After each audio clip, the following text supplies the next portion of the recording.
Yeah. Infrastructure doesn't. Cool. I know Christmas is so expensive. You got out on this. Next year. Yes. We're gonna give it just another couple of minutes. Just as you know, there's a sign-in sheet in the back or a bunch of them. If you'd like to sign in, particularly if you want to get any updates, that would be a helpful way to get that. And make sure we give you a loop on that. There's also note cards and pencils back there. These are if you want to leave us a comment about anything at all. That's what they're for, or take notes for your own purposes. We want to get feedback tonight about a listening session. We're going to present all of our work, but we want to get feedback. And I always prefer to get it in your words versus me trying to paraphrase what I think, what I wanted you to say. So that's what those are for. And for the folks that are going to be online, we'll have an email address at the end where they can send us an email. I'll do this. And Mike's personal cell number is going to be posted to everybody. What days you go? Exactly. Well, we're gonna give it just another minute here and then we will dive in. So Kayla's up there, she's driving the show. For the folks online, this is being recorded. So you can all be heard, so don't heckle me too much. So, I assume she does, but I don't know. so. She got that pen, she better. But you can see it up there. How many of you folks in the room actually live right on the water? Right, y'all? Oh, perfect. So no issues, no problems, water's high. Super cheap living right there, armoring's great, all that stuff. It's down 4 foot 1 inch. Overstep the count there. Exactly. All right, well, it's 6 o'clock. We are gonna be respectful of everybody's time and we're gonna get started. So Kayla, you're good? Mhm. All right, so I'm gonna ask if the folks online can hear me, if they can either provide a chat response to Kayla somehow, and that way she can see and let us know. If there's an issue with hearing us, we are gonna record this. So that recording will be made available to whomever you might want to share it with, and so forth. So we are gonna just dive in. So if you were here for the Christmas pageant, you're in the wrong place. This is the St. Joseph Shoreline Softening Study presentation. So I'm gonna jump through this. Come on, baby. I'm a professional. We can make technology work. There we go. Okay, so the introduction. That's slow. This is a study that is really about exploring kind of the next generation of shoreline protection strategies. I think everybody, certainly those of you who live on the shoreline, are aware of the water levels going up and down. And I'm gonna go into a lot of detail about these things. Some of you may know a lot of it, but I think it'll be an educational thing for others to understand why are we studying what we're studying. The issues we're going to talk about they're not a St. Joe only issue. It's every single community on the Great Lakes, every single resident on the Great Lakes is dealing with these issues to a greater or lesser degree. But what we want to study, what we have been studying, is innovative strategies that go beyond the traditional throw rock, throw steel, throw sandbags, all that stuff. There are new strategies that we're working on. There's things the Corps of Engineers has an engineering with nature program. My partner, Jack Cox, is on the council that oversees that program for the Corps. But before we dive into all that, I just want to acknowledge a few folks. The project funding for this study was through the Michigan Economic Development Corporation. We want to extend a special thanks to the City of St. Joe, Barron County, Great Lakes Coalition, and State Representative Joey Andrews, who helped us get the funding to study this. If you are not aware of what the Great Lakes Coalition is, it's an organization that studies these issues and represents a whole lot of folks in terms of trying to advocate for good solutions. Is that a good enough? Pretty close? Good. Very good. If you have questions about that, Ron's here. Mike's you're on the board as well, right, Mike? So, very good. Okay. Just moving a little slow for some reason. There we go. So our project partners, again, a little bit slow.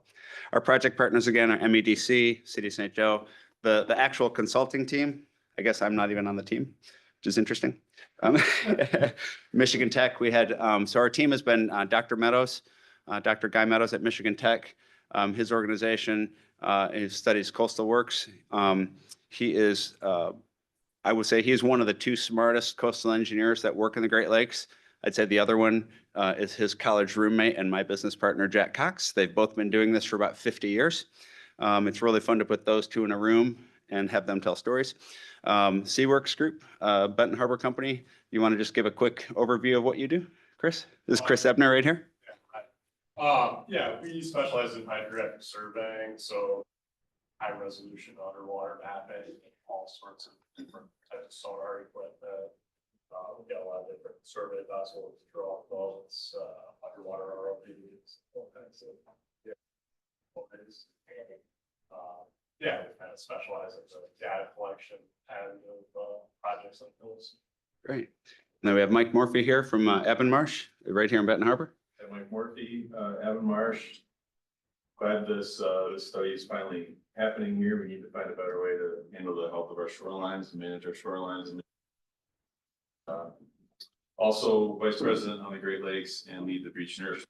So from that perspective, from a not-for-profit perspective, we're Ron here to try to explore better ways to manage our shorelines on that front too. Excellent. And I'm Greg Wycamp with Edgewater Resources, based right here in St. Joe, right across the street. And we focus on coastal engineering, marinas, and waterfront projects. I'm actually a landscape architect, so I come at it from the perspective of habitat creation and all those sorts of things, and also public access and all the things that we're all trying to do.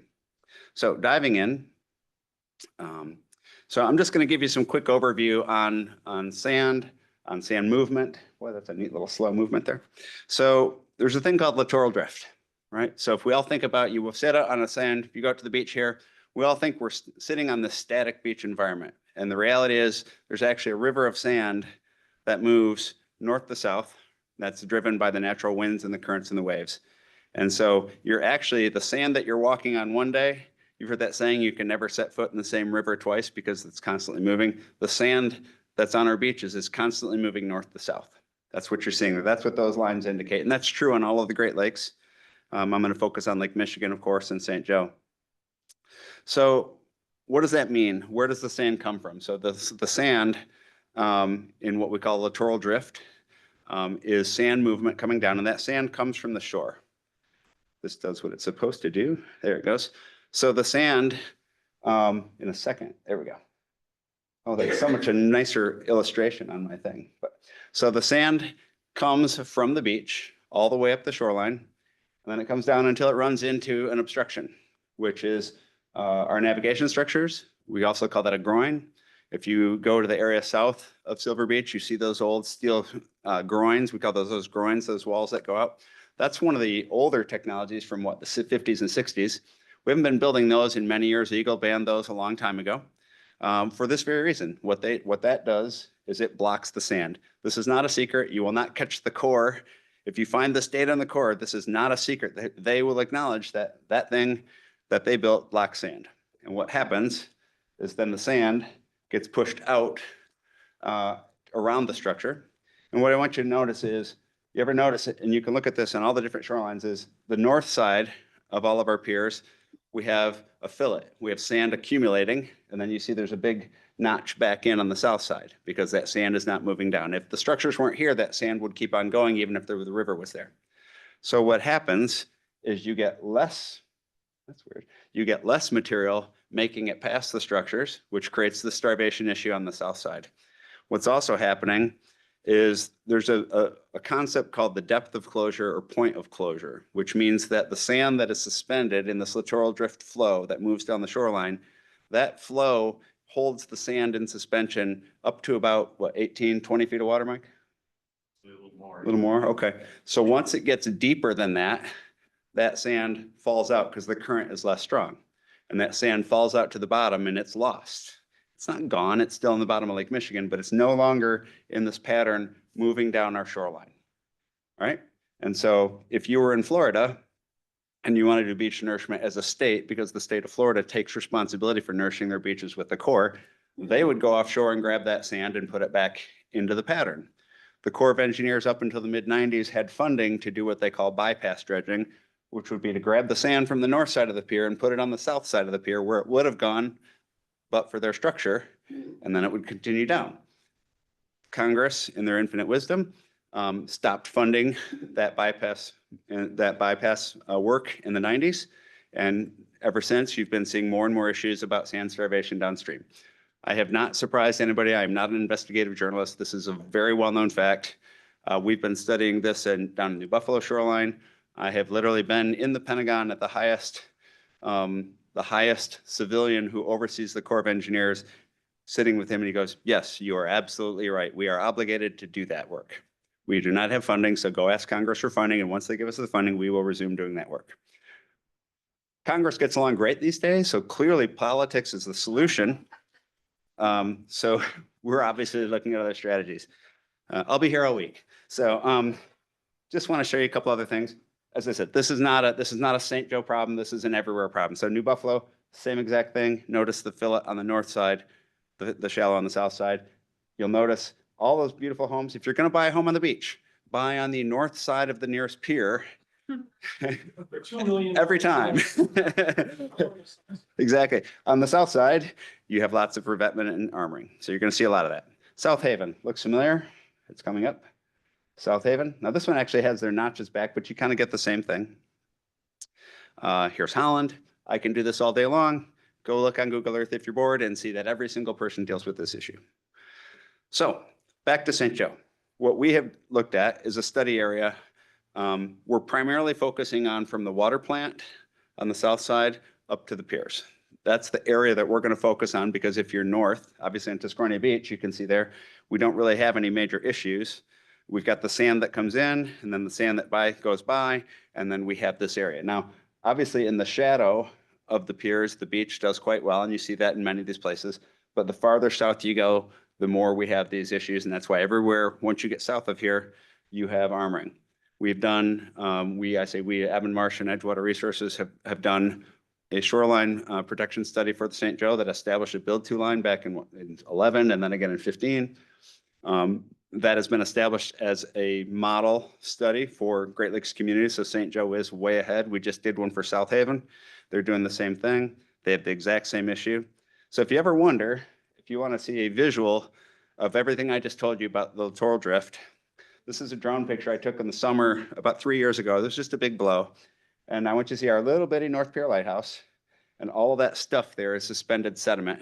And you can see what it's doing. And I'm going to go one more slide and hit play. And this is just a little video here. If it does what it's supposed to do. There we go.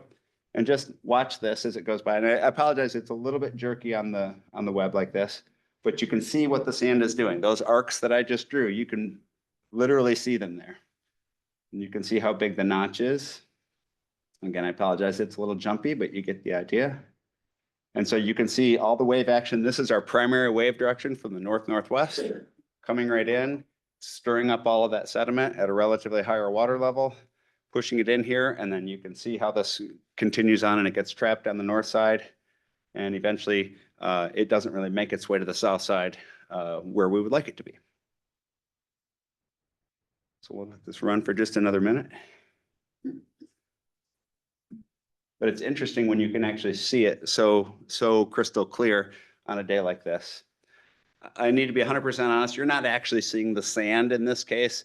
It's a suspended sediment that's actually lighter than the sand, but it's such a clear visual of what's happening. It's really expressing exactly the process that's happening. But that's it. So that right there, does that? I can't make it any more clear than that of what's happening. So it's a fun image. We'll move on to the next page here. So existing shoreline protection strategies. There's the do nothing, right? You can do nothing. We've seen a lot of do nothing. There's beach nourishment, which is what we'll talk about, which is I literally take sand from one place and I put it back where it should have been. And I have a big beach in front of my property. And we see that, every couple of summers, the Corps does it here, south of Silver Beach. There's soft arming strategies. I'll show you those. And then armor stone and walls. These are the things that Eagle wants us to get away from, not beach nourishment. They love beach nourishment. They want us to get away from the armoring because it takes away, every time we armor a shoreline, we make it more difficult for that material to nourish the littoral drift pattern. And so every time we armor a shoreline with a wall, armor, rocks, sandbags, anything, we starve the supply that goes into the littoral drift, and we make the whole entire system worse. So this, from a systematic perspective, every time we put another foot of armoring on, we're actually making it worse. While we're protecting an individual property, we're making it worse for everyone else. So first thing that are the big impacts, water levels, of course. This is 2013. Remember those days? Record low water. This is 3 years later. We all remember that. That was fun. That was the October storm, I think that's the Halloween storm in 15, 14. Yeah, super fun. That was a great day. All right. Yeah, I'm sure. Yeah. All right. So this chart is clearly self-explanatory. I don't have to tell you anything about this. I'm kidding. I will explain it. This, this is the Corps of Engineers. This is free data. If you're interested in finding this data, I will show you. It's on you go into Google Corps of Engineers Detroit District monthly forecast bulletins. And what you're seeing here is this is for Lake Michigan and Huron. Don't tell anybody about Lake Michigan and Lake Huron are one lake hydrologically, but don't tell them because it makes Lake Huron feel bad. It's actually, we think it's 2 lakes, but hydrologically, they're the same lake. What you're seeing on the screen is several things. So we'll start with the red line. The red line is our actual water level. The blue dashed line is our historic water, is our long-term average water level. To the right, you see the green dash line just barely inside the red shading. That is what they project is going to happen. And then the red shaded area is the range of what could happen based on known features. But I want you to look at the top as you see 2022, 2023, 2024.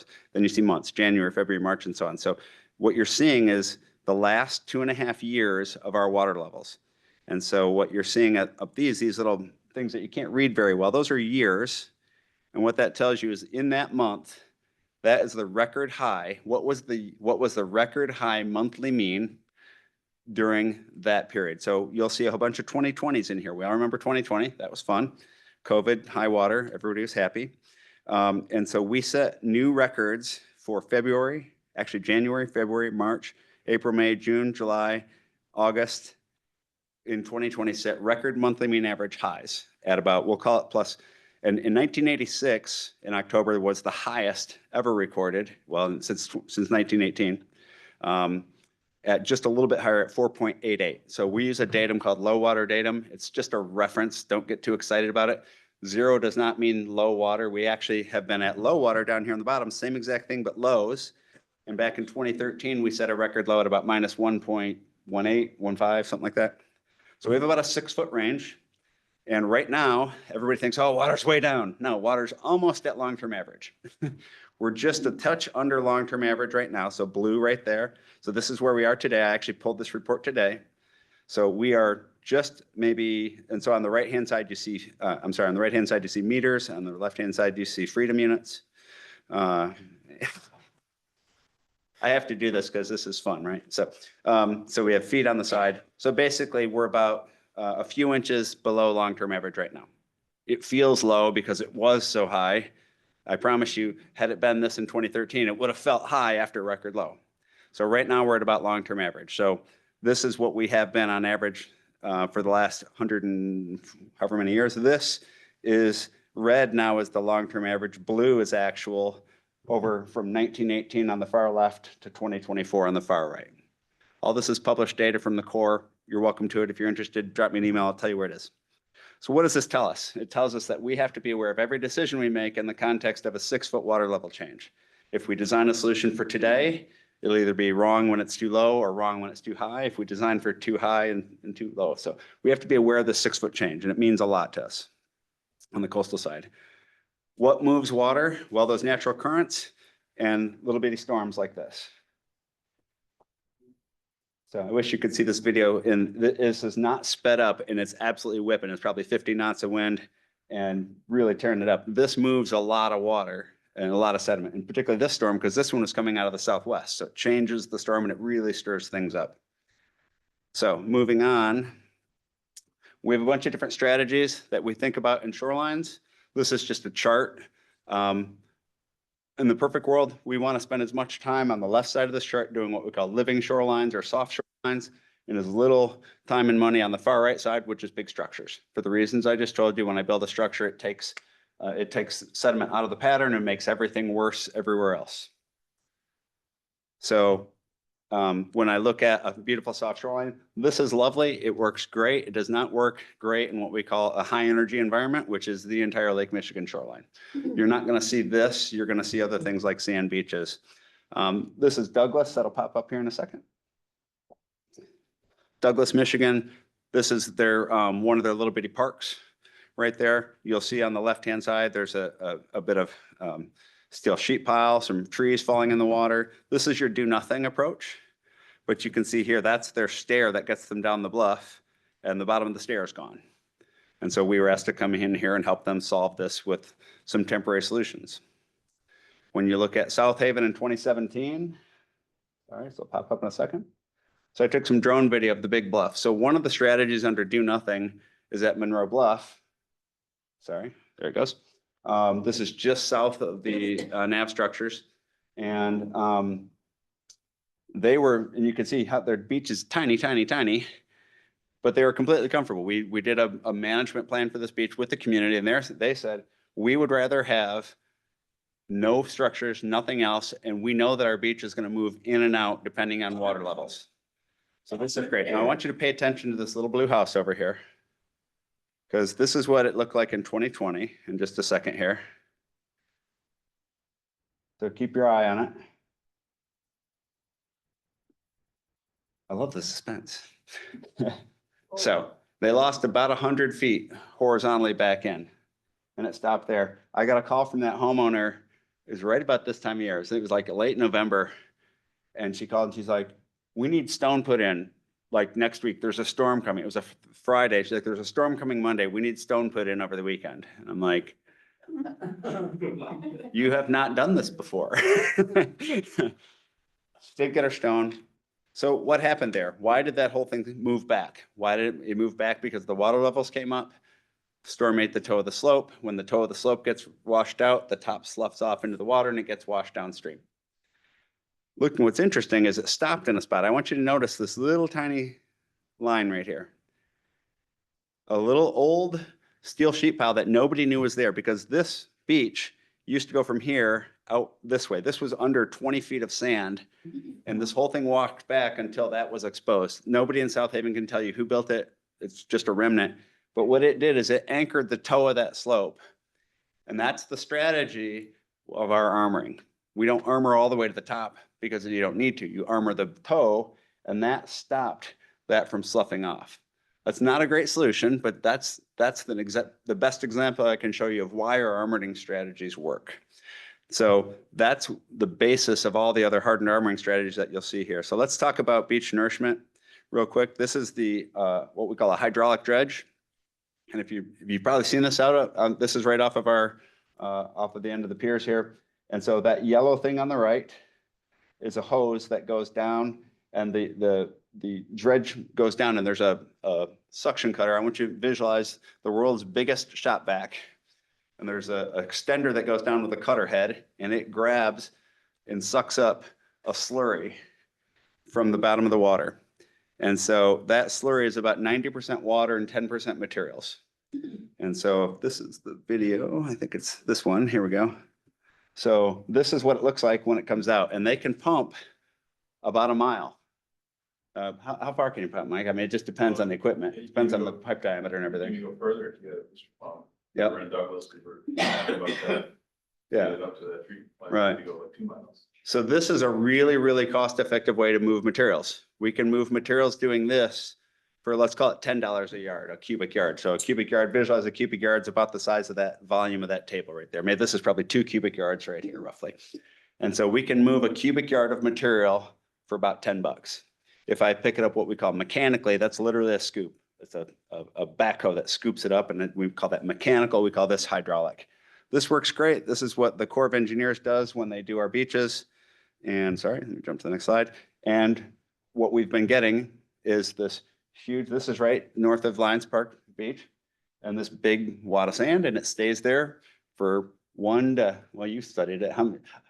So somewhere between 1 and a month and a year and a half.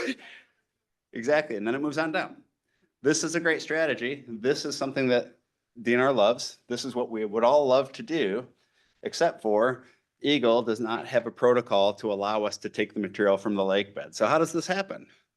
Corps of Engineers is a federal agency and they go, thank you for your input, Eagle. This is what we're going to do as the federal government. They can do things that the rest of us can't. We'll talk about that more in a minute. I want to be clear. Eagle does not oppose these things. Eagle understands we need to find more solutions. Eagle has to, when they think about permitting, they have to think of everything that they permit becomes a precedent for everything that comes after. And so what we have to do is understand our permit process, and I'll explain that a little more, but I want to be super clear. Eagle is not in opposition of these things. It's about building in a protocol for how do you approve them. So what's the challenge with beach nourishment? It's expensive, doesn't last very long, inconsistent federal schedule, and it's a relatively short-lived solution. So temporary barriers, we'll call the soft armoring. That's what's called the HESCO barrier. These things are actually designed for the military to use to create protective berms of their bases in the Middle East. We can use them on our beaches. We set them down. It's basically a basket. You fill it up with sand and it creates a barrier. This is a picture up in South Haven. We use these at the south end of Silver Beach. This next picture is what we call a geotube, or in my favorite term, it's a sand burrito, a very large burrito, or a giant sandbag. You can use the little bitty sandbags you've all seen. This is a geotube. The limitations on these are that they're temporary. And when you get one of these permitted by Eagle, when we did this last time at peak high water during COVID in 2020, we did a lot of these for folks. And then those permits all came up in the last year and a half, and Eagle sent letters going, you all now need to remove those things. Water has gone down, you need to go remove it. You can't just leave it. So that was a big deal. Less expensive, but not free. Still, it's still a relatively short-lived solution. This is maybe a 3 to 5 year solution. And as I said, Eagle in the past has required their removal. Yes. One thing on that too is, a lot of people think that sand can come from the beach to fill those bags. Ooh. And in most cases it cannot. So that's where it gets expensive. Yeah, you have to import sand to do it. So Why is that? that's because the sand, so here's the law of sand and what we call the public trust. So there's a concept called the ordinary high water mark. And the ordinary high water mark is what, 580.5? Which is great because Eagle has one and the Corps of Engineers has one that's a foot different. And the notion of what's the ordinary high water mark and waterward of that mark is the state of Michigan's property. So when you're walking down the beach and you see somebody with a big sign, private beach, keep out, well, that's partially true. When you're below ordinary high water mark, it's public. You have the right to walk across that property. You don't have the right to camp out there. You don't have the right to sit there. You have the right to walk and cross that and access the lake. So what you're seeing here, for example, Eagle hates this for a lot of reasons. One, when we put that stone armoring down there, it goes right into the water and therefore we've lost public access. If your feet are wet and you're walking in Lake Michigan, you are always on state of Michigan property and you have the right to do that. You could literally walk the entire shoreline and nobody can tell you get off my property because you're not on their property. You are on the state's property in front of their property. If you go to the beach and every little kid is, I'll get you a second. Every little kid who's ever done this, you take your little plastic shovel and you reach under the water and you pull a scoop of sand up from under the water. That's legal. If you put it back in the water, you've just committed a violation of the Clean Water Act. It's a weird rule. So you had a question over there. So, but what exactly is Eagle? Oh, I'm sorry. The question was, what is Eagle? Eagle is the Department of Environment, Great Lakes and Energy, which is it's the regulatory body of the state of Michigan. It used to be called Department of Environmental Quality, or DEQ. And after a certain water issue on the east side of the state, it became Eagle. It's a rebrand. Same exact agency does the same thing. They're responsible for regulating these things. Environment, Great Lakes and Energy, EGLE. Sorry, thank you. It's a state of Michigan regulatory body. So this is some of the issues with these armoring. Well, number one, that's a pretty big piece of equipment down there. Those rocks, Mike, what do you reckon those rocks are? Those are probably 4 foot, 6 foot. Those are big, big rocks. Maybe. Yeah. Engineer, he'll have math. So how do you get down there? Well, sometimes you have to cut a giant swath through the bluff. None of this is a minor thing, right? How else might you do it? And people build, these beautiful things, but we've lost all the public access here. When those structures go right into the water, Eagle does not like this because we've lost that public trust. So not a desirable solution. And now everywhere where that exists, and it's all over the place, no sand is or very little sand is coming out of there to go into the pattern, and it makes everything worse. And it's about to get worse than that even. So we'll just show you some other ones. You can see these are armoring, but this is not what all of us think when we say pure Michigan, right? This is not desirable.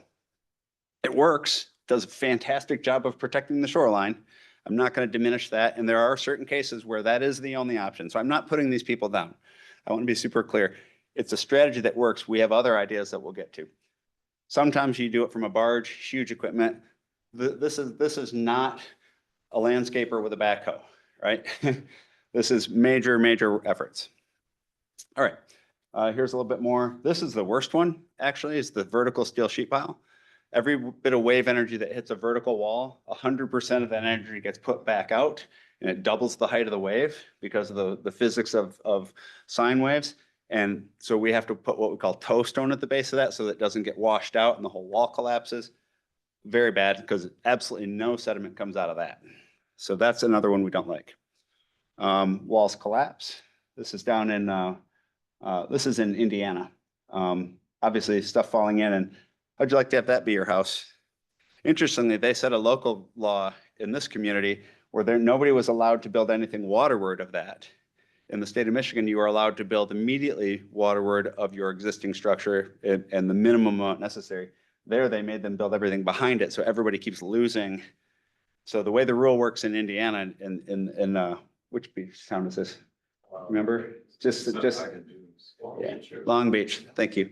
Anyway, so eventually these houses are going to run out of shoreline. So, so what is the biggest problem with armoring, and why did the city of St. Joe create a shoreline study and South Haven and everybody else on the north side where we say no, no one is allowed to build a structure on the north side of the pier because of a thing called flanking.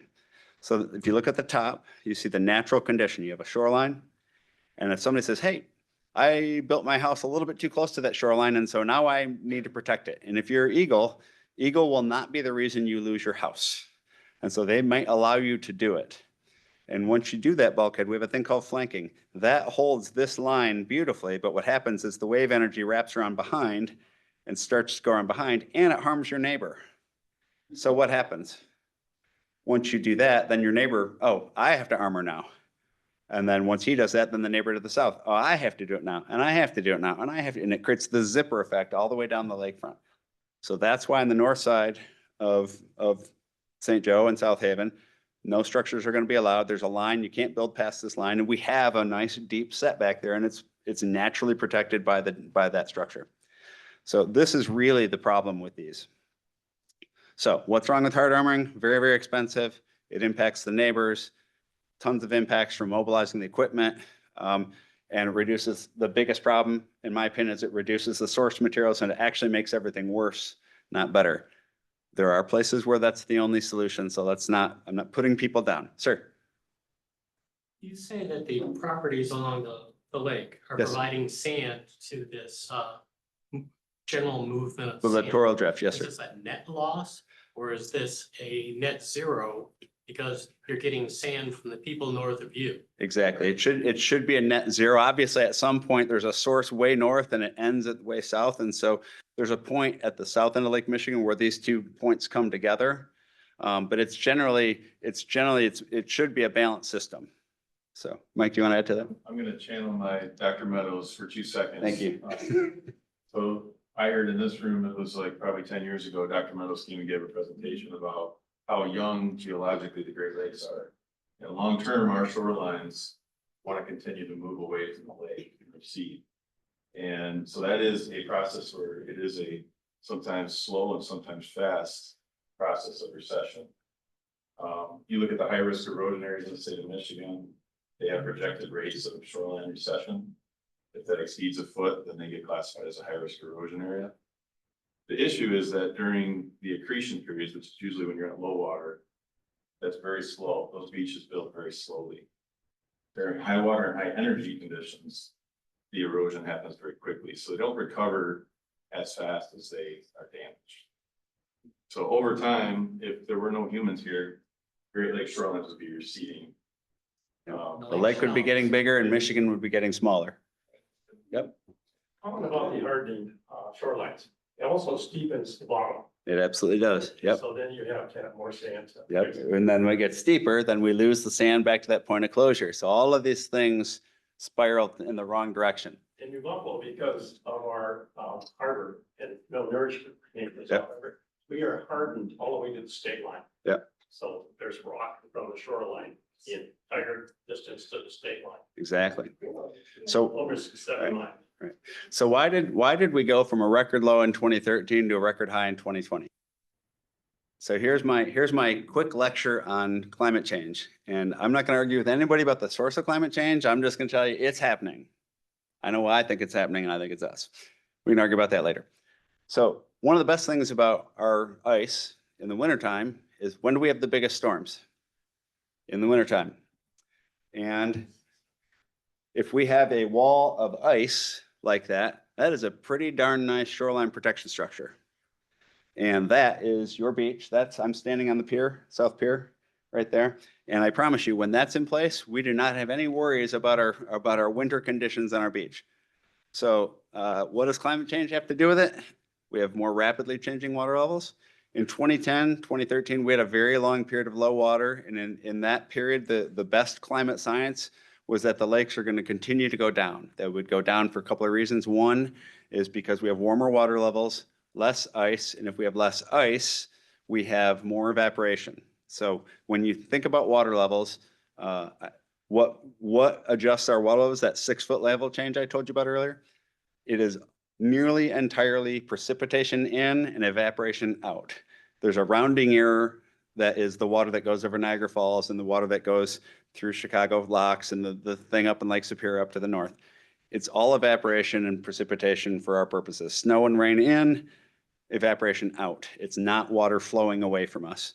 So what happens with ice is when we have that protection, our shorelines are protected and the wave energy stays offshore. And that's a great thing. If we have less ice, like we did in 2020, we had high water, so the water was higher, closer to the toes of the bluff, no ice protection and big storms, which is why we had the giant erosion in 2020, which led to everything that Great Lakes Coalition has been doing. But what I want to point out is the best climate science now. Why did it go from record low in 13 to record high? And they said, we'll never go back up. What happened is that one, we had the winters of 13-14 and 14-15. We remember those. 97% of Lake Michigan froze. Here's an interesting thing about evaporation that the climate scientists are just now starting to really study. It's really interesting when these super smart people go, this is something we don't understand well enough. The process of evaporation when you have open water is relatively slow. But the physics of water going from a liquid state to an ice state requires a massive amount of evaporation. So when we have a big ice year, we have a big spike in evaporation early in the winter when it's turning to ice. So the physical state change from liquid to solid requires this evaporation. I'm not a scientist. I cannot explain it better than that. That's just what they told me. I'm just being honest. So they're now studying that whole process. So it's not so much the evaporation, but then when we had that ice, then we had the five of the 7 wettest spring times on record between 13 and 20. And what that's telling us is it's more increased storms, just like we all know, all the hurricanes. The government did not control the hurricane and make it go dump on Asheville so somebody could get the lithium mine. That is all imaginary. I promise you, if we could control the weather, we'd do something about the humidity in Florida. It's just, this is climate change stuff happening. So we have these bigger, more intense storms. All of those things do not bode well for our shorelines because of these less ice and bigger storms. So we can argue about the causes, but we'll just have to deal with it. This is what we had to do in 2020 at the south end of Silver Beach. None of us wanted to do that, but again, there are times when the only solution is an armored solution. We want to get away from this in St. Joe. All of these groins that you're about to see here at Lions Park Beach, none of us, okay, when the first beach you take your family to when they come to St. Joe is probably not Lions Park Beach because it looks like that, as opposed to Silver Beach or Tiscornia or Jinclock, which are the beautiful sand beaches we all want.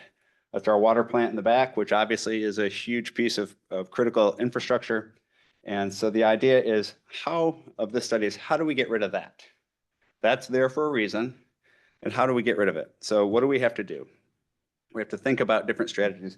These groins, and by the way, Eagle would not allow us, or the Corps would not allow us to build those groins. Those groins are the perpendicular walls that go out that you see here in this picture. Those would not be allowed to be built now. And ideally, those would come out because they interrupt the flow pattern. So this is what we ended up with in 2020. Those are HESCO barriers that I showed you that got buried. This is the south end of Silver Beach. And then that got armored. And at the same time, a ton of armoring went down on all those properties there. So where are we going from here? We've just told you everything that we know how to do, why we don't like some of the strategies we have. Yes, we need some of them. We will always need some of them. What can we do? We can still do nothing. We can do more beach nourishment, but we can make beach nourishment much more affordable if we can use an offshore source of sand, which is one of the purposes of the study. We can also use engineering with nature to do different types of armoring strategies that protect the shoreline but leave it soft. So we'll talk about some of those things now. So you might have heard of these things called living shorelines. This is a strategy where you do an offshore segmented breakwater or habitat island, and that allows us to trip up the wave action and allow us to have a soft shoreline. Because one of the things that we have, and it allows much better water circulation, better water quality, and so forth. So when we build these things, we build these rock structures, we can actually design them to be primary habitat features as well. And so that is all a factor of using the right size of stone and the right placement of stone. And by having these nubs that stick out, those trip the wave before it gets there, which allows us the walls to be smaller and different things. So what do those things look like? They can be beautiful. I would argue that this is a better looking breakwater structure than some of the things that you've seen out there. Mike and I worked on 31st Street Harbor in Chicago. It's a phenomenal project, $100 million. It's got a half-mile long breakwater that's 17 feet out of the water. It works great, not the prettiest piece of infrastructure on the lake. This is a project my partner Jack did in Florida, and that provides the equivalent amount of wave protection from hurricanes. But more importantly, it does a bunch of other things in terms of habitat. So how we design these things is what we call numeric modeling. We use a computer modeling system that helps us figure out what they do. And then a lot of times we end up in a physical modeling where they have a big wave tank and they literally build the solution in a tank, and then they can make the right size waves and they can physically test it. It's incredible. It takes months. And one of the things that's really, really important to this whole conversation is sediment management. So in the old days, when the Corps did beach nourishment, or they would go to the north side mechanically and get the sand, and they'd put it on the south side mechanically. They would physically do it with either pumps or equipment or hydraulic dredging. This whole thing relies on the natural currents. So the idea here is what you're seeing on the left image is that same beach marina site. The marina got wiped out in a hurricane, and you see the sediment rolling right through where the marina goes on the left. And then you see up on the two images on the right, when we started to put in these structures, they were designed very specifically to work with the currents to move the sediment where we wanted it to go. Does that make sense? So from a couple of things. One, they're not spending a ton of money dredging the basin, plus all the environmental impacts. Every time you mobilize a dredge, you have these environmental impacts. And so that strategy makes a ton of sense. In this case, we're taking the sand and moving it off the shore. If we can move it off the shore, what else can we do? We can put it on the shore. So what you're going to see next, when we build these structures, obviously this is a Florida habitat, so it's oysters and mangroves and other stuff, but we can build these things for our habitat, for our plants, for our materials, for our species. But they can be very beautiful. And are we going to build, they don't all have to have the plants and materials and so on, but you get the idea of thinking about it. But in this case, in Florida, it's full-on bird habitat, precious habitat. And the best part about this project is that was a $20 million breakwater that FEMA paid $19 million for. So because it's solving all these coastal resilience problems, FEMA does not want to come back and pay to rebuild that marina and shoreline again. So this is Illinois Beach State Park on the west side of Lake Michigan, just north of Waukegan. So what you're seeing there are segmented breakwaters. And what these are intended to do is the exact opposite. These are intended to direct the waves that are coming in and take that littoral drift and put it back on the sand, back on the beach. So this is the last natural beach on the Illinois side. And because of these structures up here, remember I told you about flanking? Because of these structures up here, so that's north because we're on the west side of the lake, they've lost hundreds of feet of their beach. And so rather than coming in and doing beach nourishment, they put these out here to make that littoral drift direct the sand to the beach. And when that stabilizes, what's interesting about the physics of these things is the modeling guys can tell you exactly where it's going to go. So I want you to see those circular waves. See that? Really clear? So this is what happens with wave energy. Waves, a wave in the lake is not water moving. It's energy moving through water, right? Think about that. It's energy moving through the water. Yes, water is being displaced, but it's energy moving through water. And so just like sound going through a door, you ever hear that weird echoes in a door? Sound does that exact same thing. So the wave in this case is coming in from the left, and we can actually make the wave turn 180 degrees and take that sand with it, and that energy of that wave turning puts the sand on the beach. Pretty cool. There's no pumps. This is entirely based off of the existing wind and waves and littoral drift. Am I making sense? Okay, thank you. So you can see it here. And what will happen is they can actually do the calculations and tell you exactly where that beach is going to stop. It's not going to fill all the way to the end. At some point, it reaches a point of equilibrium, and then that natural drift pattern continues on, and the sand will bypass the system. So it doesn't go forever until sand hits that, and then those get buried. It goes to a certain point, and then the wave energy will leave the beach behind it. And so what you have is a soft beach, and you have this structure out here. We don't need it everywhere, but the idea is that also, now, water circulation and water quality is a volume of water moving as opposed to energy. These allow a volume of water to move through, so you have excellent water quality. You don't have the issues of that because you're not, like when we built the basin at 31st Street, it's a closed system. And so we have water quality issues, circulation issues that aren't as good. Here, the water can move through it. We have great water quality and wave protection, and it puts the sediment on the shore. So this is one of the strategies that we're thinking about. So just a couple other images of it. So I'll be right up front and honest. The trade-off, of course, is I don't know that many people want to look at those. So one of the things in the armoring and the modeling process is how low can we make them to get the effect we need with the least visual impact. Sorry, you had a question. Does this have the effect of increasing the depth of water on the outward side of these artificial islands? The question was, do these have the impact of creating deeper water on the outside? And the answer is no. So because it's the way that they model it with the currents and sediments, that whole system is designed to take those into effect. So what we're trying to do is take the littoral drift and take a portion of the sand and put it here and also support the bypass. And to support the bypass, you have to manage that. And so that's why we do all the physical and numerical modeling to test that. So, all right. Do these exist anywhere else on the Great Lakes? Interestingly enough, this is actually in Michigan. And if you ask Eagle, they'll say they've never permitted this anywhere in the state of Michigan, but they have. I just found this out. One of my engineers designed this system. This is on the Detroit River. Yep, at the very south end. I think that's Sugar Island. And so it's kind of a cool little thing.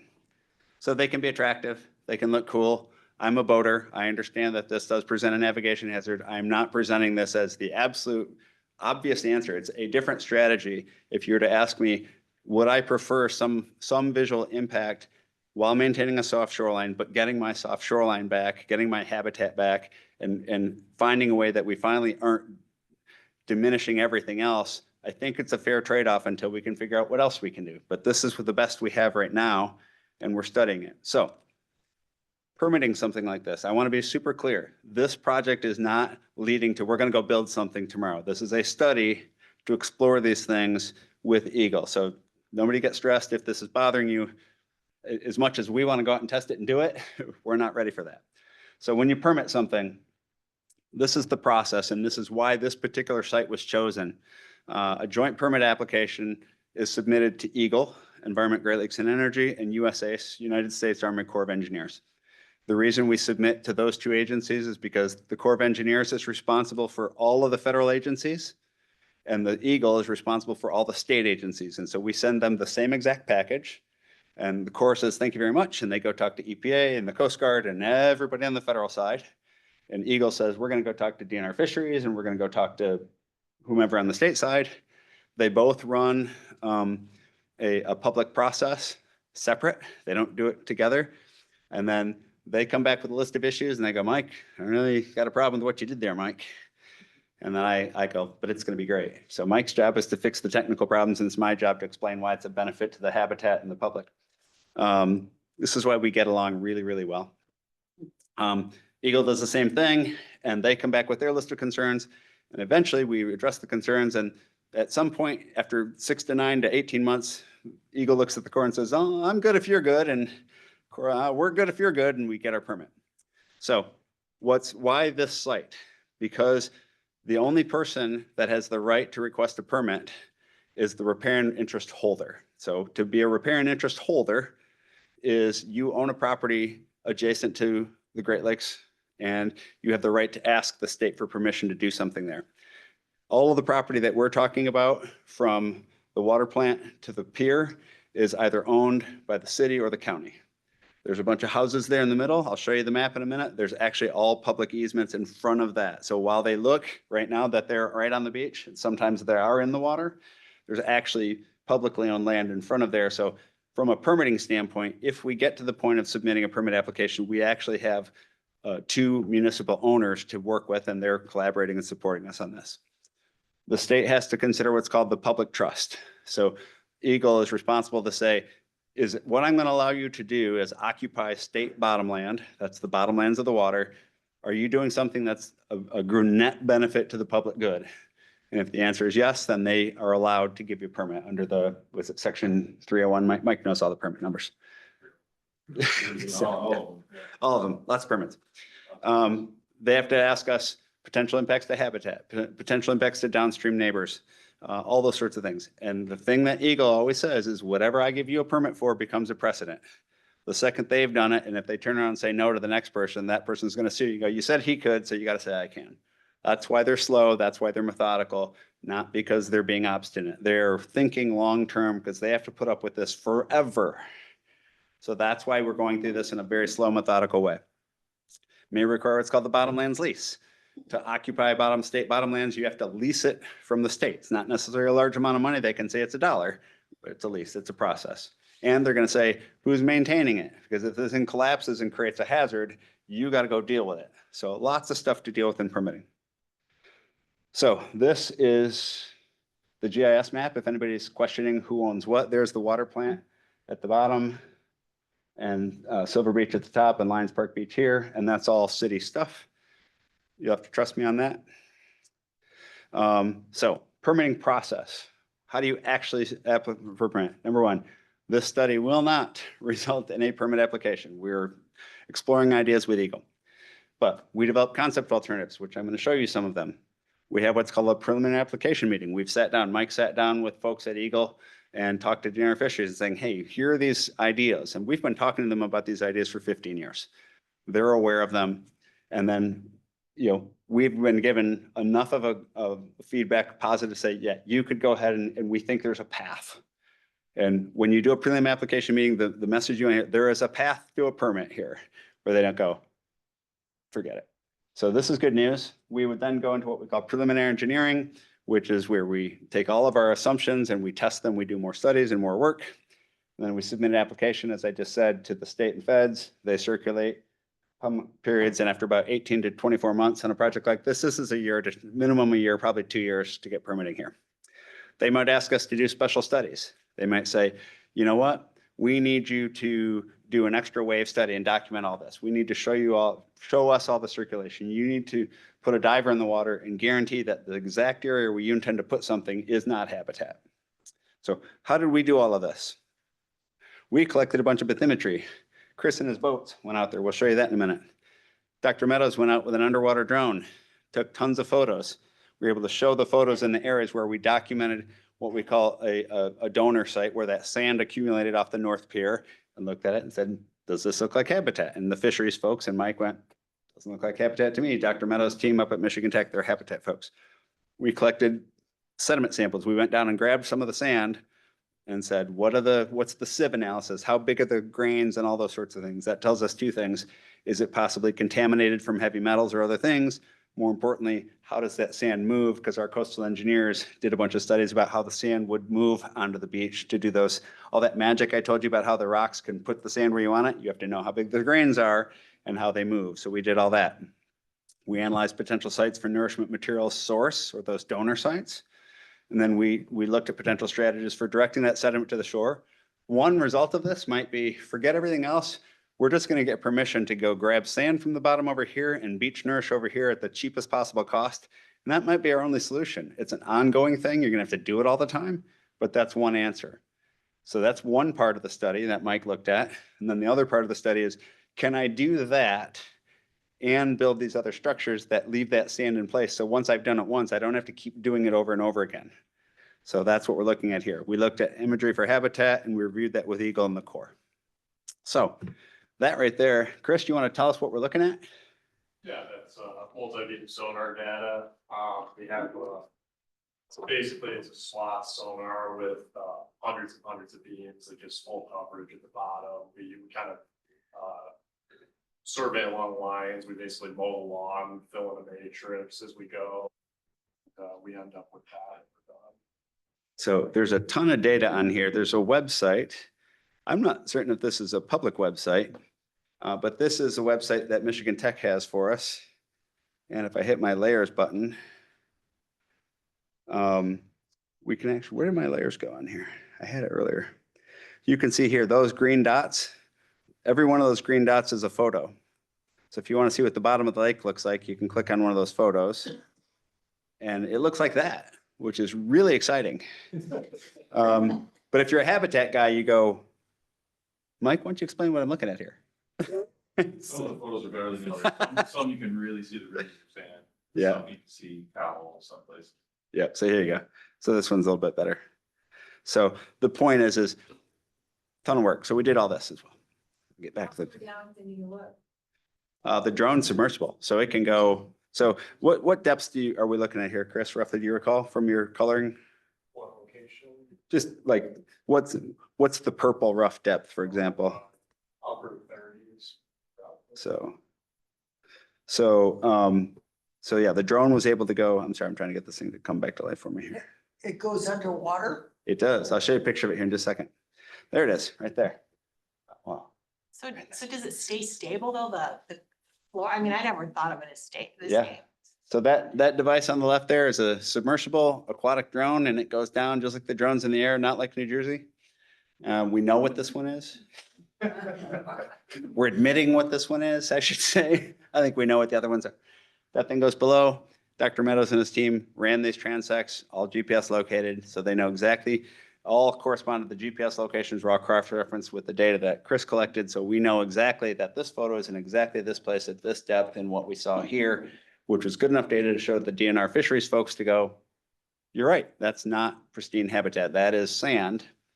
And so what's interesting is when we do that, say up here at the north end of the pier, we can see there's a spot where there's a big lump of sand, not habitat. And then we can say, well, what if we put it over here? We can look at the photos over there and go, that's not habitat either. So I could theoretically grab sand from there and put it over there and not harm habitat. Pretty simple concept. This is what Eagle's like, what's the protocol? That's a simple concept, but proving that is something Eagle has to have a very rigorous methodology for, so that they can say no to this person for one reason and yes to this person, and that has to stand up in court, literally. So that's what you're seeing here. That was some of the studies. There's a ton of science in here. I am not going to explain it all. It'll all be publicly available if you want to dive in. Ma'am, question. What would habitat look like that you wouldn't want to move the sand from? Yeah, Mike, do you want to talk about it's cobble typically, right? Well, Possible out there. and to be clear, I'm not a habitat Yeah. expert either, but I spoke with Jill Olin, Dr. Jill Olin from Michigan Tech, and also with our fisheries biologist from Southwest Michigan, Diana. And my understanding is the primary thing that they would be looking at from a habitat perspective in terms of fisheries would be like yellow perch spawning. And yellow perch like to spawn where there's vegetation. I know probably comment these big fishermen. But they spawn where there's vegetation, but what the bigger concern is in terms of the timing of dredging is when the juvenile are in these sheltered areas and where they have places where they can hide.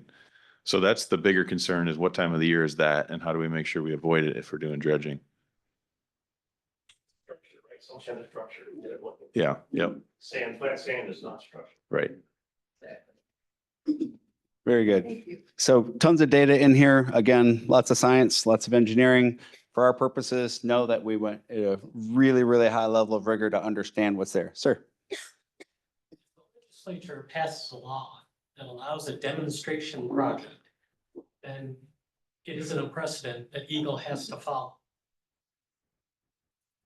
Have you So- explored that type of Sure. process? Sure. The suggestion for those who might hear was could the legislature pass a law to say, we're going to do this as a test project and essentially direct Eagle to let us do that? That is a possibility. That's a way it could be done. I think what we're looking at here is that we're bringing, Michigan Tech and, state resources to do. So everybody's trying to work forward here. We're trying to find that path. That was the purpose of this study, is to say, what's next? What can we do now? Right? So that might be one of the ways, although I think it would probably be preferred that Eagle would say, let's outline the process and start doing it in the same level of rigor. So not a bad suggestion. If it doesn't allow Eagle to say no, because then it's precedent forever. I see what you're saying. Yeah. The question would be is to take away the precedent issue. I suppose that's possible. We would talk to Eagle about that. So Bureaucrats aren't known for their bravery. there is that. So some other information. So now we've shifted a little bit from the data they've collected and the habitat data. This is more of our coastal engineering team who is doing the data on the wind and the waves. And so we do what's called hindcasting. So you've heard of forecasting, what's going to happen tomorrow. Hindcasting is a lot easier. You look at what happened. So there's data, there's what the water, what's WIS, water information system or wave information system? Wave information system. So there's data, there's buoys where we can go back in time and say that on this date at this location, the waves were this big and from this direction. And you can create what's called the wave rows, or a wind rose and a wave rose, which is what you're seeing here. And what that's telling you, obviously, is the biggest waves come from the north-northwest. Not a big surprise to anybody who's been here, but you have to have the data because Eagle has to go tell me where it's coming from. So you have to document it, which is what we're doing here. And then we are documenting, there's some offshore sandbars. You can actually see them in some of the photos. There's other information here, but you can see the depths on the right-hand side. So this is a little bit easier to understand about how deep the water is in these locations. I do race sailboats, and I can tell you there are some shallow bits close to shore, and it is not fun to bounce your boat off the bottom of the lake. Shoreline characterization. So what we were doing here, now all of this data is leading you down a path of saying, okay, if sand is moving down the shore, what's the size of the grains? What's the strength of the current? Where is it going to go? What's it going to do? And that's what our coastal team was modeling here. And they went through and created these profiles. A profile will pop up here. So what you're seeing here is the yellow. This is a section now, so the yellow is a bathymetry. So what you're seeing here is it's exaggerated. Obviously, it's not this steep in our lake, but we have to exaggerate the vertical scale. And so you're seeing an offshore bump and then another bump, and that's all related to the physics of how the wave energy moves across our shore. And so what we're trying to establish in here is if we change certain things, what will it do? And so we're showing these points and then some great science. And if my partner Jack would here, he could give you a 3-hour lecture on this graph. But it's basically talking about how the littoral drift materials move relative to the shoreline orientation to the waves. So all of this is the data that Eagle would ask us to say, prove it. And that's what this is. And so we looked at a couple of strategies. And so this was alternative one. And so where I want you to see is this is obviously the river to the right. This is the water treatment plant to the left. That's Lions Park Beach, Silver Beach, and the homes here in the middle. So you can actually see that offshore ridge of sand. You can see how it's moving in here. So one of the ideas was, again, we don't have to do these structures. One path is let's just do nourishment, put sand on there. We'll do that as often as necessary. That's a strategy. Other strategy is what we'll call pre-nourish the beach, do nourishment once, build these structures. And the point of these structures is they would keep that sand there and they would move some of the sand back in there and they would create a long-term stable situation where instead of having all of those sheet pile walls that we have at Lions Park, we'd have a beautiful sand beach and we would have those rock things offshore. How high are they? All those things would be determined later in engineering. So This shows a few of them up here. And we looked at the littoral drift, the before and after, excuse me, and where it's moving. And I'm going to show you a graphic that explains this a little bit more clearly in a second here. This was a second alternative, which is fewer structures. It's not always about how many structures or how big are the structures. It's about placement. It's where are they relative to the movement of the materials. And so again, that same information that Eagle would make us do. And here was the third alternative. And what you're seeing in here is, here's what really matters. So those lines that you see there, so this is alternative 1, projected shoreline. There's a black line, which you can barely make out, which is, if we didn't do anything, that's the initial shoreline. The green line is what would it do after 5 years, the blue line is after 10 years, and the red is after 20 years. So it would be very nice to basically have a lot more beach and a lot more sand. It looks small on here, but that's probably 100 feet. So what it would basically do is it would take Lions Park Beach and the area in front of the homes, which is currently armored to a fare thee well, and create a beautiful soft sand. That means that's better for habitat. That means that sand is all part of that natural littoral drift pattern again. And when they reach equilibrium, the sand continues on down, so we don't have a negative downstream impact any worse than what we have today. So that's the idea here, what you see in this one. We have another one here that actually, this one actually works better. If you look at this, if better is defined by more sand out in the water, that you could say that this one is better. It's pushing more sand out here, for example. And then here was the third one, and so on. So we've looked at these strategies, and we haven't come back and said, that's the one. We basically said, here are 3 different ways to test this out. And that was the goal of the study, was to explore these so we can sit down with Eagle on the next steps and go, here's what we have, here's what we learned, here's what we would do. So next steps, after all of this lecture, you're all still awake. Also protect the shoreline from big storms. Absolutely, absolutely right, yep. So this is Lions Park Beach as it stands right now. Would love to see that become a soft shoreline. Would we take those out right away? No, I wouldn't. What you would have over time is those would be completely buried. And maybe 10 years down the road, 5, 15 years, we've proven everything's stable, then you can pull them out. But for now, you just leave them, just like that one up in South Haven that disappeared and it came back. So anyway, we're here to collect your feedback tonight. Hope this was helpful and interesting. Hope I actually tried to make it as clear as possible. It's a lot of work and a lot of science. We're going to finalize this report in the next few weeks. We're going to explore strategies from here. The recommendation is we think we have solutions that will work. We've done enough science that certainly we can sit down with Eagle and go, let's go, let's keep this ball rolling. And so the strategies next would be to fund preliminary engineering so we could get to the point of submitting a permit application, so we could fund construction of this as a pilot project and go, does this work? And that's basically what we have right now. And if you want to reach us, I forgot to put Mike's personal cell phone up there. Rats. Sorry, Mike. I'm sure he'll give it to you. Again, here's our team. These are the leads. There's probably another 20 people on all these teams. I wish I should have put them all on here, but these are the leads from the different groups. And I can continue to take questions if you want to leave us comments on your card. And if there's anybody online who's got a question, put a question in the chat and we'll answer that as well. So some more from the audience, sir. How are you looking forward to get the engineering? That is a good question. If I had to guess, the preliminary engineering on this is probably on the order of between 400 and 600. It's a lot of money. There's a lot of studies. There's a lot of wave modeling. Just the physical modeling alone is about a $400,000 effort. We don't necessarily have to do that right now. But a project of this scale, the one I showed you in Florida with that was $20 million built about 8 years ago. So we haven't priced these concepts out, but it's on that order of magnitude. This is not inexpensive. But what you have to think about is the yearly costs of other solutions. So what we'll find often is we've been asked up in Elk Rapids, for example, to apply this exact little strategy at their harbor entry, really small. And somebody's like, well, that's $4 million. What are we gonna do with that? And the guy goes, we spend $120,000 a year dredging.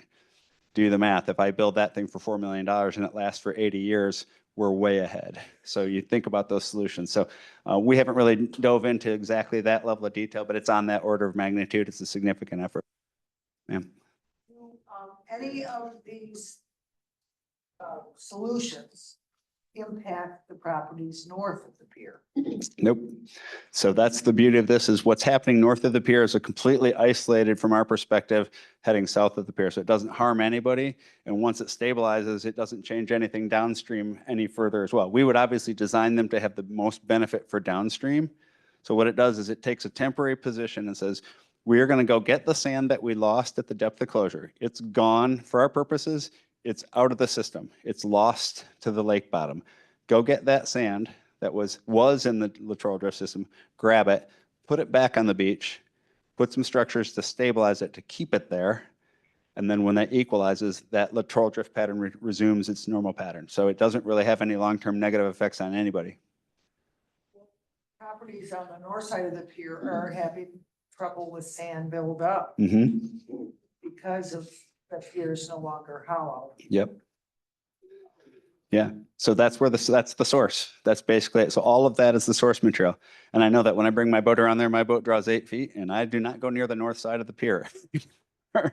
So all of those things factor in. So as we get further into preliminary engineering, we would do more detailed studies of exactly that. And the modeling would test that. The Corps will say, prove to us that you're not creating a negative impact upstream or downstream. And we would prove that through the computer and the. There's some additional benefits too. If the borrow can be on the upstream side, and like Greg said, that hasn't been identified as the place to go. But if the borrow area, the place where we're pulling sand, can come from the north side where that sediment is trapped currently, right now that sediment is overflowing the pier heads. So the Corps got to dredge all the time. Go all the way out to the end. Right. So it saves dredging dollars. Right now the Corps spends a couple $100,000 a year up to $1 million a year. You know, the most recent effort was, I think, 1.2 million, which was partially funded by the city to add some nourishment volume. And if that dollar can be reduced, then maybe the Corps helps fund something like we're talking about here. And one thing to mention too here is a lot of the coastal states in the U.S. Get a lot of funding from the federal government to nourish beaches. A large share of that funding, something like 60 to 70% of the cost of that nourishment. Well, Michigan's getting no funding for that right now. The nourishment we're getting is a byproduct, a beneficial byproduct of dredging for navigation, but we're not getting funding for nourishment purposes. So long term, hopefully that's a strategy that can save us all some money and make the shoreline healthier. Increase in value. Yep, absolutely. There'll be less damage in the storm. And, you get increased taxes from that. Yeah, the comment was that by stabilizing this area, and this is for the folks at home, by stabilizing this area, you're actually increasing property value. So one of the things, the studies that we would probably do during preliminary engineering, it's not really an engineering task, but it's basically an economic impact analysis. What are the positive economic impacts of this? Which is why this was funded by Michigan Economic Development Corporation. This study is funded by MEDC as an economic project, not necessarily as an environmental project. Sir, you had a question? About 5 miles to the north, couple miles north of Whirlpool Corporation on the lake. Mhm. And then 2020 or 1 year or mild winter and stuff, it took out 135 feet, 4-foot high sand. I had 8 and 10 inch diameter trees growing on to show that foliage along the shoreline. Yeah. That was all over on that 4-foot high. And 1 mild winter, the shoreline not freezing, it took all that. And since it took all that, we had any kind of big waves or stuff, now it's coming up and it's eating the lower part of our bluff out on us. Yeah. And once it eats the lower part, the rest of it just falls down on top of it. Yeah, the challenge with those tall bluffs to the north areas, as Mike was pointing out, that's the geological where the lake desperately wants that to lay flat like you see here. And so those might be areas that in the short term can only be solved with an armored at the toe. Longer term, if we can prove these strategies out, I mean, Florida, as we're talking, Florida operates shoreline management on a statewide scale. So what we're talking about doing here is not unprecedented at all. To think about a statewide version of this strategy, and I'm not saying it would all be this exact thing, but thinking about this differently, that we can solve shoreline protection at a state level. It's funny, in Florida, the residents, they band together to fight beach nourishment because that means other people have access to the sand in front of them. We're up here fighting to get help to get nourishment. It's just, it's crazy world. So. the only thing that I see would be the solution. Yep. You guys were showing. Yeah, Oil, yeah, the oilage there. exactly. Yep. 8-10 inch diameter. Yep. Jesus, fuck. Yeah, never, if you buy a house with a bluff, never cut a tree down. That's holding your bluff together, so. Any other questions? Sir? Couple times you've mentioned that you have two owners of property, Yes. the county and the city. Yep. But I'm in that target zone you're talking. Okay. There, and I bought a bunch of rocks a few years ago. Yep. And I wouldn't, worked not too bad. That was not affordable, I'm sure. I mean, you made it happen, but that's a lot of money. But one of the things we noticed, I did a lot of research back there, and the state claims, at least they did at that time, that if it goes underwater and then comes back up for any other reason, it's theirs. It's not the cities or the counties. And I'm not sure who I'd rather have as a. Yeah, What's your thoughts on that? Because so, well, they get to the end of this and they say, well, yeah. we're the state, we don't agree. Yeah, well, so the issue there is, it's all back to that thing, the ordinary high water mark.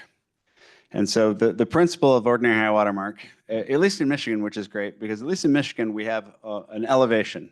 So if you think of it, if the lake's dead calm, if this is the lake, this table's the lake, it's dead calm, and 1 inch above this, for our purposes, is OHWM, and the sand comes down. The state theoretically owns that level all the way across under the land. And if it's ever exposed, it becomes their property. Wisconsin does the same thing, but in Wisconsin, they don't have a level. They go out the way we delineate wetlands. Somebody walks around and goes, oh, there's that plant right here, and there's this soil type here. So I think the line looks like this.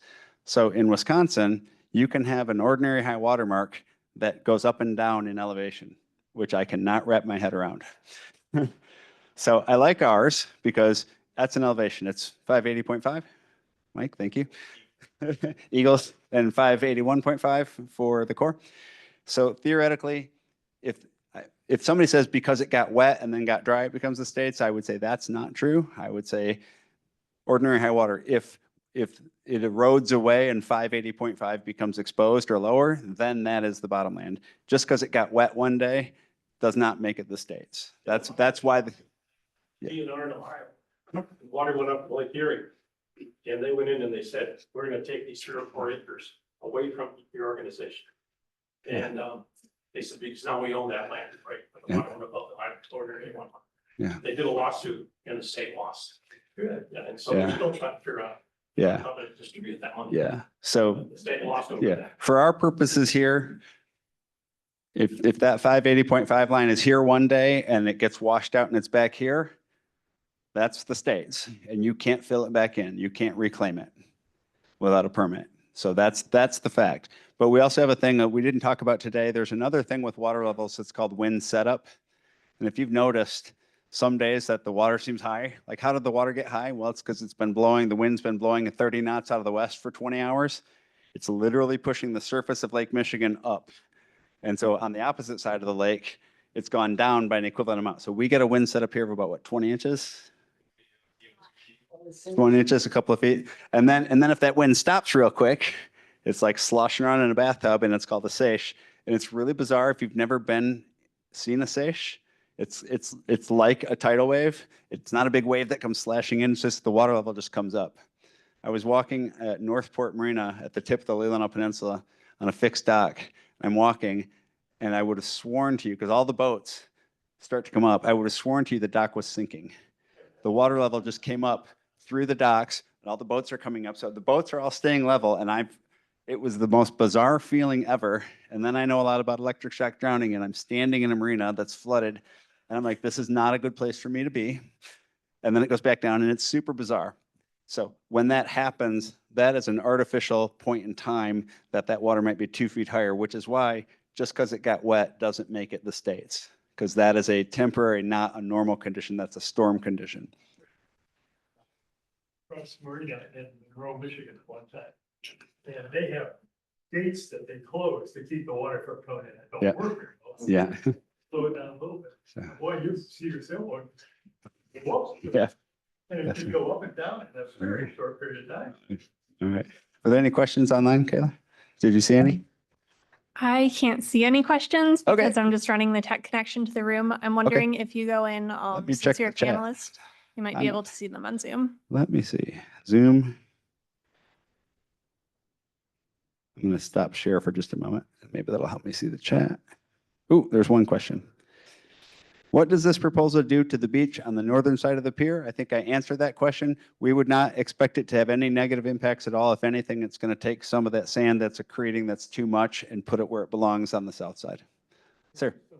Also, you're still gonna have to get around the end of the pier and there's still gonna be dredging. Absolutely. To get the boats in and out. Yep. So the dredging north of the pier will be continuous.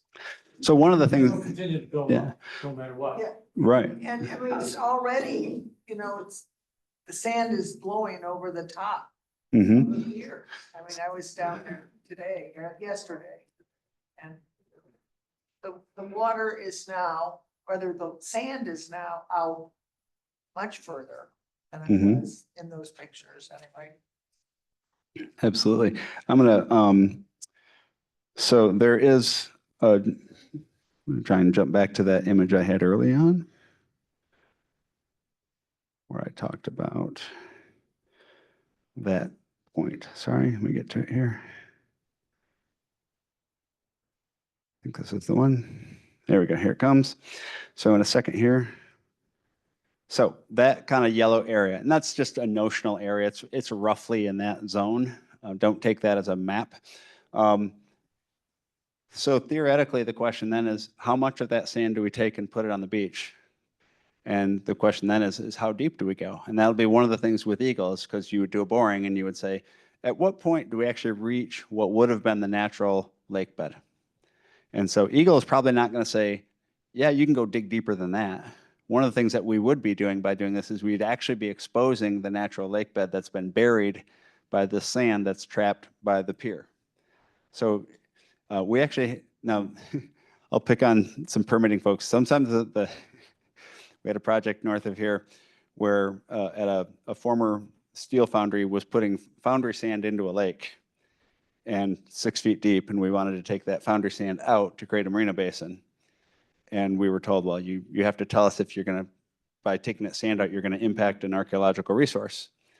And I'm like, well, the archaeological resource is already buried under 6 to 8 feet of contaminated fill materials. And like, well, you'll have to tell us if there's something under there. The only way I can do that is to take it out. And then do you want me to put it back? And then they said, okay, well, when did the sand get put in there? I said, well, about 60 years ago. Well, it's over 50 years old. So now that fill might be a historic resource. And so this is one of the scenarios where you get all these different state agencies. The state historic preservation people have a completely different perspective than the environmental folks, and you have to work through all of them. And I'm not picking on anybody, but they've all got very explicit obligations that they have to follow. They heard the absurdity of this statement as much as the rest of us, and they're looking at each other. And eventually, at some point, somebody higher up in the state said, we're done with this conversation. We're going to take that out. What was interesting is we actually had Stu Kogi, who's the former director of the DNR Wetlands Division back in the 90s, he went and dove on the existing condition on top of this fill and documented that there was almost no habitat because it was this very coarse sand. It was a poor substrate for what we call SAV, submerged aquatic vegetation. So it was no habitat, except for where they had dredged out a channel to launch boats. And by dredging that channel right through the middle of this area, they had actually exposed the original lake bed. And the only place there was fish habitat was where they exposed the original lake bed because it's a different substrate and the plants could grow. So in the end, this process of proving that by taking it out, we're actually making it better because we're going to expose the natural lake bed again. So all of these things mitigate in our favor. We just have to go through that process. And you just have to be respectful of all the, I'm kind of picking on Chippo right there, but you have to be respectful. They all have their own thing that they have to do. They would say to us here, is there a shipwreck? Is there an archaeological resource that we might negatively impact? We'll have to find out if there's a shipwreck out there. You didn't find a shipwreck, did you, Chris? Thank you. So all of those things are part of the process of what we would do. So they're probably not going to let us go deeper than what was originally there, but we can probably, if we can prove that it's not habitat, we could theoretically take potentially an awful lot of it, and that would be beneficial. Any more questions? When you put these stone islands in, Mhm. how far down do you have to put the stone?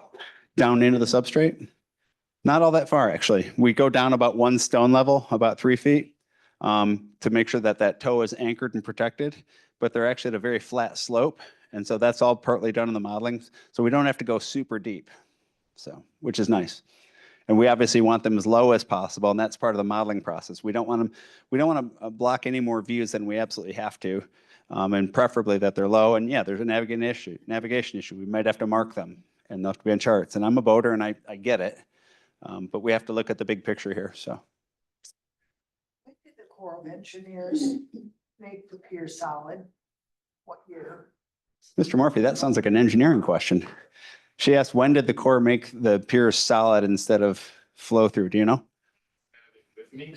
I don't have it with me, but I do have somewhere in there. I have a Army Corps document that documents the history of all the structures on the Great Lakes constructed by the Corps, and it goes through the evolution of what these piers were, when they were extended, when they were enclosed, and all those things. So I can look that up. It is now. Yep, it is now. I met a guy once in the city who did the hunting for that. If you send Mike an email, mmorphy@abernmarsh.com, did I get that right? He'll send that to you because he's that kind of guy. So, any other questions, sir? Can you redirect the flow around the north end of the north pier so that it reattaches somewhere along, naturally reattaches somewhere down by the water treatment plant? Theoretically, yes. The amount of structure we would have to build to do that, to redirect those sediments, in theory, yeah, we can do that. Would that be something that would be cost effective or not have so many other negative impacts as to be a net negative? That would be tough because the water's so deep. So the thing you have to think about when we build one of these structures, they're kind of pyramidal in shape. And so we typically have the slope that we have on them is for every vertical foot, we go 1.5 feet horizontally. So it's pretty flat. And so if it's 20 feet high, that means it's going to be 30 feet this way and 30 feet that way. And you start to get a really big footprint on the lake bed.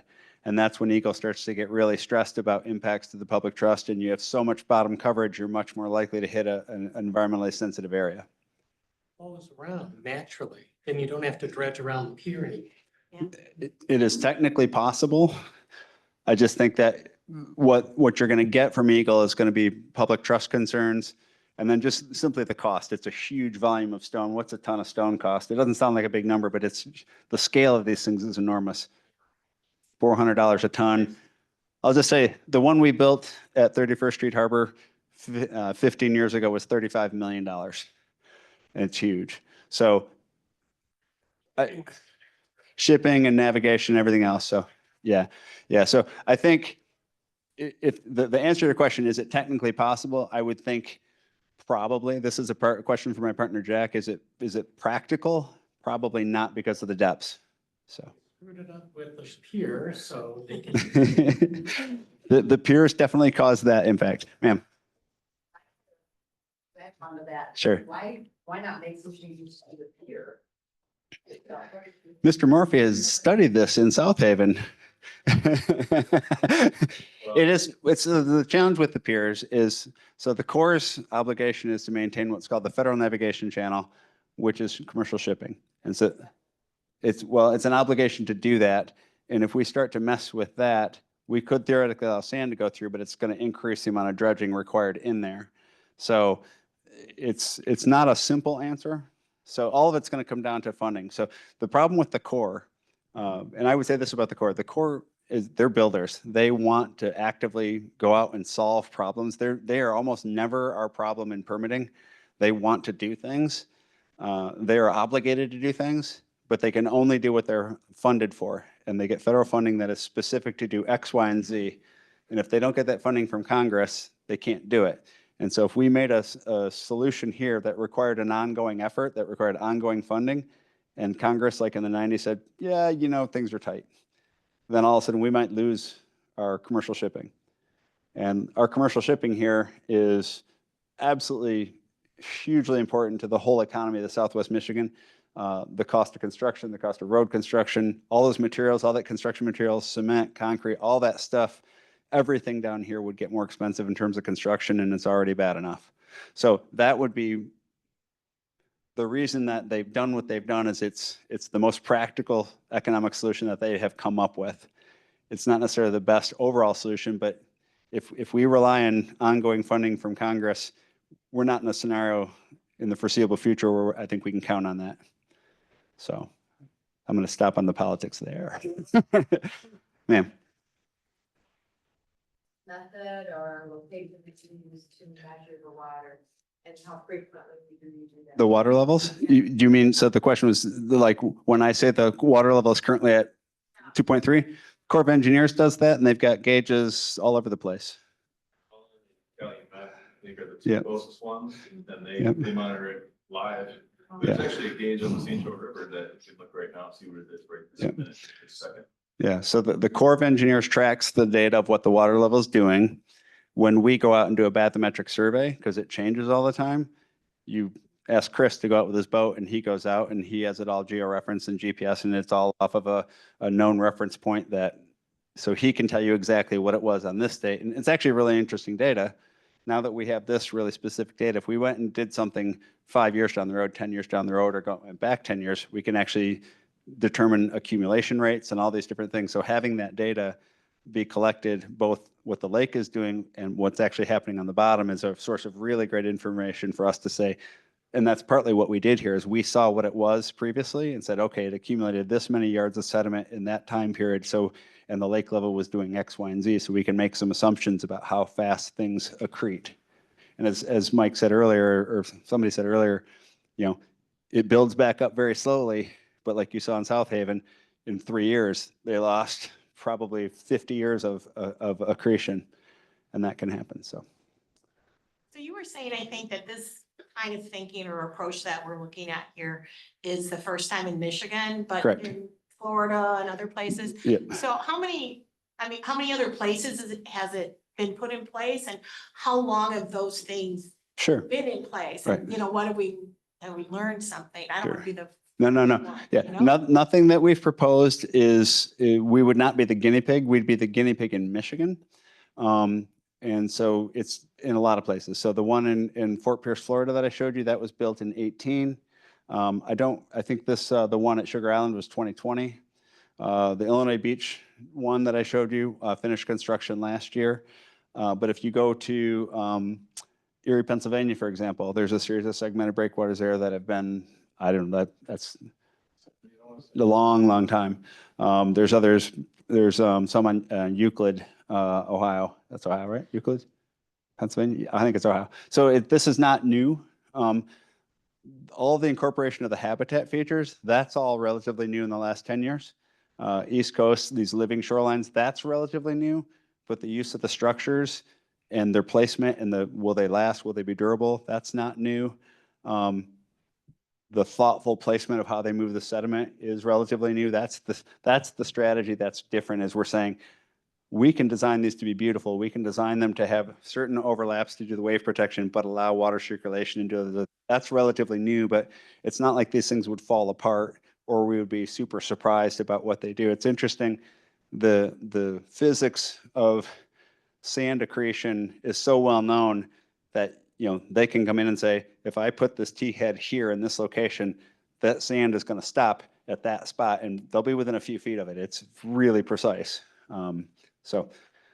Again, we're not inventing anything new. It's mostly, like I said, it's about a permitting protocol more than anything. It's about Eagle figuring out how they can know for sure that it's a net environmental benefit versus a net negative. They're not opposed. They just don't have a protocol in place. And I just want to reinforce that again. Eagle's on our side. They want a better solution than what we have. They want more tools in the box. And we're all working together to do that as Great Lakes Coalition and everybody else. Wouldn't you say, Ron, you're not finding, there's not an army of people out opposing these things. Yep. So, yep. So I'm going to thank you for coming. I'm going to stick around here if you got any more questions, but I think we'll wrap it up for the thing. I think I'm fine with that. Ron, go ahead. Listen. Yeah, I wanted to say a couple words about the Great Lakes Coalition. It's Southwest Michigan, 1,200 people. It's a not-for-profit organization. It's been going since 1987. Mike is our vice president. I'm the president. We have 8 pretty knowledgeable directors, and we have, like I said, 1,200 members. We want to protect the Great Lakes shoreline, is what we're all about. So beach nourishment is our number one priority. And so we're trying to get the state to fund a beach nourishment program. We've done extensive studies of what they do in Florida, what they do all through the East Coast, what they do in Texas. And as Greg said, this is not new stuff. It happens all over the East Coast. For some reason, Michigan doesn't do it. And Michigan's got 3,283 feet of shoreline. The longest shoreline, freshwater shoreline in the world, right? And we have very little shoreline protection that's being worked. So the city of St. Joe, I really got to commend them for working with this team, because this team is probably the leading team in the country for soft solutions. Okay, we've got a great opportunity here. What we've done with the Great Lakes Coalition is we went to every community in Southwest Michigan. We asked them to sign a resolution saying that they were in favor of beach nourishment. And we got everybody we went to so far has signed it. We're going to deliver that to the state. We hired a lobbyist. We've interviewed, we visited Lansing. In fact, the first trip to Lansing, perfect timing. These guys were ready to get their $200,000 investment approved for the study. Mike brought it up to Joy Andrews when we were there. He immediately went to his group and they got funded within what, a week, 2 weeks? It was really fast. Okay, that funding allowed the study to continue going. Okay, so what we really need to do is we're going to have a caucus of all the governors, all the mayors and all the township supervisors that live on the lake. And our lobbyist in Lansing is going to work with us to get them to come and meet with congressional members. We met with like 20 of them last year. Now there's some new ones, and we're going to meet with over 20 again this year. And the whole idea is to get funding for sand nourishment. And if we get the funding, projects like this would be much easier to do. Because once you get approval, normally the federal government will pay 60%. The state will pay like 20, 25, and then local will pay 10 or 15. So it's really economical to do, but you have to do it as a team. And that's what we're hoping to get done. So, you know, it's GreatLakesCoalition.org. Go to that website. It'll tell you a lot more about it. We have a beach nourishment committee. Mike is the chair of that beach nourishment committee. And he put together a presentation for a workshop at the Senate in March of last year. And so the state's got all the details, not as complete as what Greg showed you today, but different types of sand nourishment and why we should do it. So again, GreatLakesCoalition.org. If you have any questions, just ask me. You know, we're not for profit. None of our directors get any money. Most of us are retired, except for a working guy like him. But we work about 40 or 50 hours a week. Any questions or comments about the Great Lakes organization? Thanks. Thanks, everybody. If you have any comment cards, just leave them up here or drop us an email, and we appreciate your time. Thank you.